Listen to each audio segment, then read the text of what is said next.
Assalamualaikum warahmatullahi wabarakatuh. Saya perwakilan dari kelompok 1 ingin menjelaskan tentang debat eksistensi LGBT dan kebijakan terhadap eksistensi LGBT.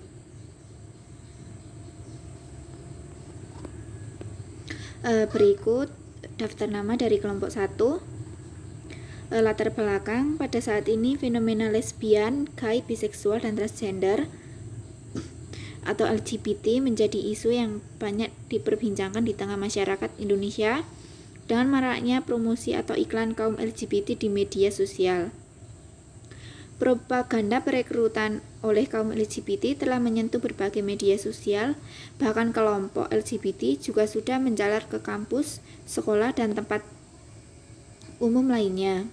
Berbagai lembaga survei independen dalam dan luar negeri menyebutkan bahwa Indonesia ada 35% kaum LGBT dari total penduduknya. Maraknya fenomena LGBT di Indonesia sangat terkait dengan tren negara liberal yang memberikan pengakuan dan tempat bagi komunitas LGBT di masyarakat. LGBT dianggap sebagai bagian lifestyle masyarakat modern yang menganggap pandangan heteroseksualitas sebagai konservatif dan tidak berlaku bagi semua orang. Legitimasi sosial muncul dengan pembelaan ilmiah dan teologi secara a priori guna memperkuat klaim tentang eksistensi maupun tujuan sosial mereka. Situasi itulah yang kemudian membuat gerakan LGBT menyebar demikian besar sebagai epidemi sosial. Sejarah LGBT. LGBT atau pada zaman dahulu populer dengan sebutan homoseks telah ada sejak zaman Nabi Lut alaihissalam yang tertera dalam Al-Quran surah Al-A'raf ayat 80-84. Negeri tempat tinggal Nabi Lut adalah negeri Sadum, di mana masyarakat negeri tersebut telah mengalami kehancuran moral, yaitu lebih menyukai sesama jenis, sedangkan kaum perempuan tidak diperdulikan. Keberadaan kaum LGBT tidak dapat dipungkiri eksistensinya, meskipun secara tegas agama seperti Islam, Yahudi, dan Kristen secara tegas dalam setiap kitabnya mengutuk perbuatan homoseksual. Namun keberadaan mereka masih tetap ada. Stigma negatif yang melekat pada perbuatan homoseksual menjadi pelaku homoseksual melakukan aktivitas yang tertutup, terutama yang berkaitan dengan perilaku seksual mereka. Berdasarkan definisi tersebut, bisa disimpulkan makna transgender dan transseksual pada dasarnya sama, yaitu penyimpangan jenis kelamin asli baik secara biologis maupun fisik. Transgender adalah orang yang memiliki identitas gender atau ekspresi gender yang berbeda dengan seksnya yang ditunjukkan saat lahir, seperti lesbian berasal dari kata Lesbos yang merupakan pulau di tengah lautan Egis pada zaman kuno yang dihuni oleh para wanita saja. Kemudian gay itu seorang homoseksual berjenis kelamin laki-laki yang memiliki pasangan erotis, cinta maupun afeksinya juga laki-laki. Biseksual berasal dari kata bi yang berarti dua dan seksual berarti persetubuhan antara laki-laki dengan wanita. Transgender atau transseksual berasal dari dua suku kata, yaitu trans yang memiliki arti berpindah tangan atau berpindah tanggungan atau pemindahan, dan gender yang memiliki arti jenis kelamin. Tinjauan umum hak asasi manusia dalam kaum LGBT. Hak asasi manusia secara umum, pengaturan dan penghargaan hak asasi manusia di Indonesia. Resolusi tentang pengakuan hak atas hak LGBT adalah resolusi PBB yang pertama secara spesifik mengangkat isu pelanggaran HAM berdasarkan orientasi seksual dan identitas gender. Resolusi tentang pengakuan atas hak LGBT yang dijadikan sebagai landasan tuntutan bagi kaum LGBT. Dalam menuntut hak mereka dengan mengatasnamakan hak asasi manusia, di Indonesia sendiri berbicara mengenai penegakan hak asasi manusia, khususnya di LGBT, penegak dilakukannya harus disesuaikan dengan aturan hukum dan nilai Pancasila yang sebagai dasar negara dan landasan falsafah kehidupan berbangsa dan bernegara.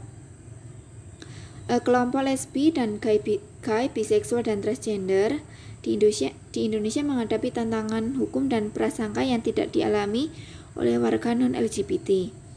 Adat istiadat tradisional kurang menyetujui homoseksualitas dan berlintas busana yang berdampak kepada kebijakan publik. Misalnya pasangan sesama jenis di Indonesia atau rumah tangga yang berkepala oleh pasangan sesama jenis. Adapun perbandingan HAM di Amerika dan Indonesia, yaitu konsep HAM di Amerika meninggalkan konsep negara mutlak, kemudian pendirian federasi rakyat yang bebas dan negara yang sebatas koordinator serta pengawas. Filosofi dasar hak asasi tertanam pada setiap diri individu. Hak asasi lebih dahulu daripada tatanan negara. Untuk konsep HAM Asia Afrika Indonesia tidak boleh bertentangan dengan ajaran agama atau harus sesuai dengan kodratnya. Masyarakat sebagai keluarga besar sehingga penghormatan utama ditujukan kepada kepala keluarga.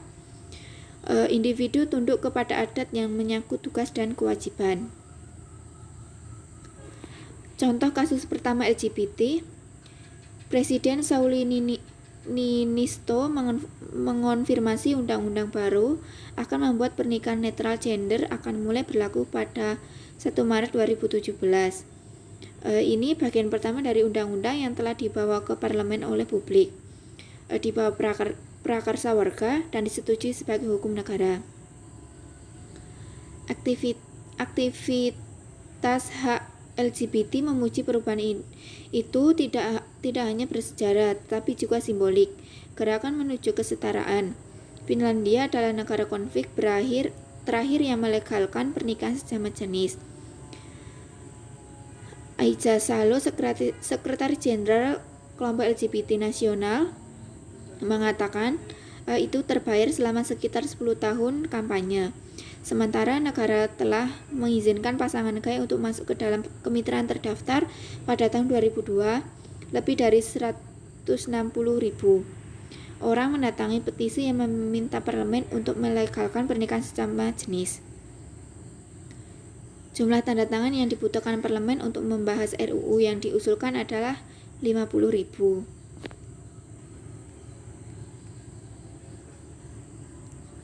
Kemudian contoh keduanya,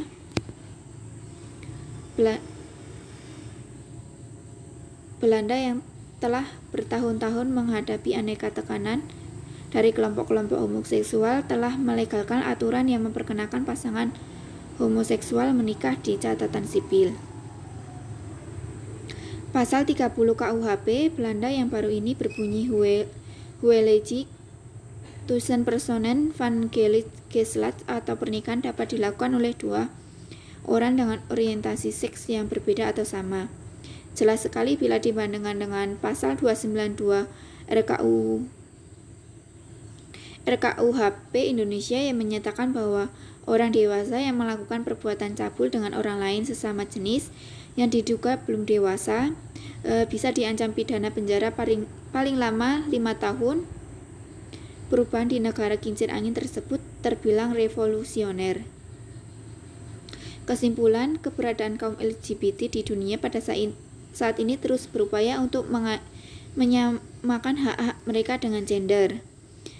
Hal ini muncul bukan tanpa sebab. Keinginan yang kuat untuk dihargai dan mendapatkan kesempatan yang sama dalam setiap aspek kehidupan bernegara menjadikan kaum LGBT gender menunjukkan eksistensinya serta berupaya untuk melegalkan eksistensi mereka tersebut.